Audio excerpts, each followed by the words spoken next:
Maray dayaw iti Diyos Ama, ang manakabalin iti so amin. Gapo kaligitoy, ngayon tayo, so kayon, unong, dawatin iti Diyos, iti nananay, apanakawat, beten, kaligitoy asasaw. Tadi kita kapsat ngayon da ibagbagay di, ganingana itata, nga maukom, iti sang kadagaan, nga kungunada, ken kaligiti tao.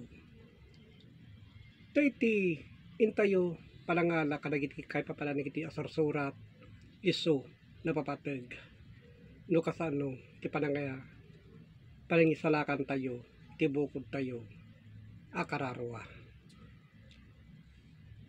tanani po digitoy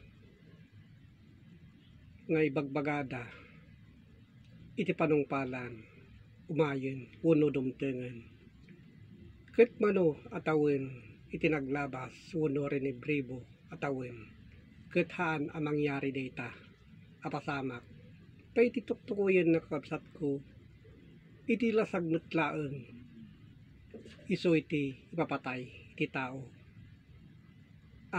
panakaukom tadigitoy apamaneknek amabasa iti Juan 8 iti 15 na kinuna na po ng Kristo da kayo mo kung kayo amayan norot iti lasag ngam siyak awan iti tao nga ukumek so di kita nalawag ngayon na ibagbaga nga awan iti tao nga ukumun na ta may inot nutlaeng nga bayat iti panaglakay unod iti palakatay iti tao. Tadi kito'y ngayon na ibagbaga nga saan amanadael iti sangkadagaan uno sangalubungan.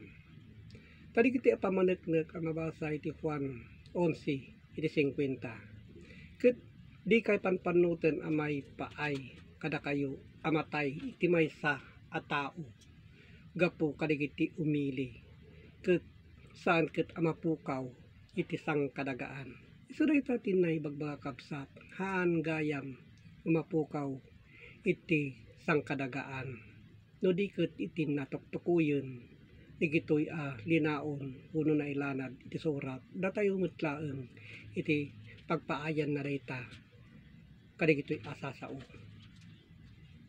ta intay metlaeng isubli iti binulod tayo abiyag na kinunana. Tala ito'y amabasa iti Roma 6 iti 21. Anya garod iti bunga ngada kada kayo. Idi kaligya abanbanag nga iba inyo ita. Idi panungpalan kaligya abanbanag iso ni patay. So dahita tinay bagbaga kabsat digiti apamaneknek nga iti panungpalan iso ti papatay iti tao. So dahita ta kinuna na amabasa iti may kadwa ti Salonika 2 iti 8 ket iti kasta may parangarang to iti nadangkes iso papatayin nanto na po nga Kristo babaen iti espiritu iso di kita iti ngiwat nga ket kawen nanto babaen iti rangrang iti yaay na iso di ta kapsatin na ibagbaga nga iti yaay na ket matay iti tao iso kas iti espiritu iti hinna iyaay ta daytoy ibagbaga na iti Juan 12 iti 48 iti tumalikod kanya ket di naawaten iti sao ken saok adda mangukom kenkwana iti sao ngayon saok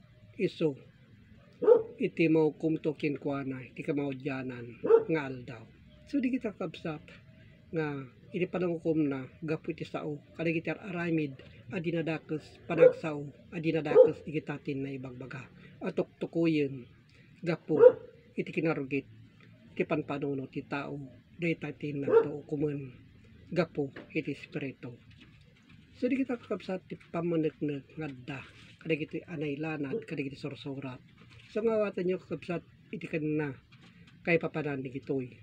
Tadi gito'y napapateg nga adal ngayon na ibagbaga.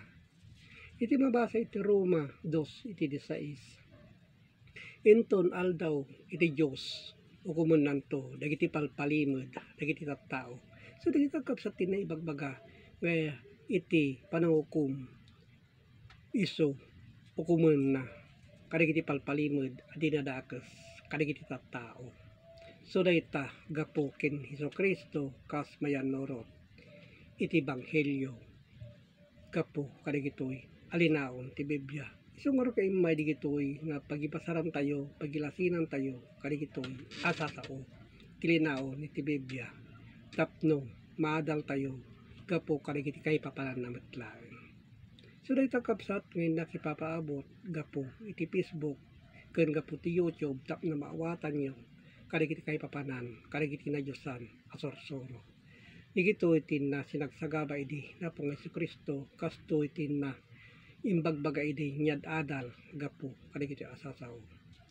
Isu kadagiti kapsat haan nga gapo lang iti padangalilaw no dikit gapo tinasaya at apanagpamati ket agyamanak iti Dios Ama ang manakabalintos sa amin. Amen.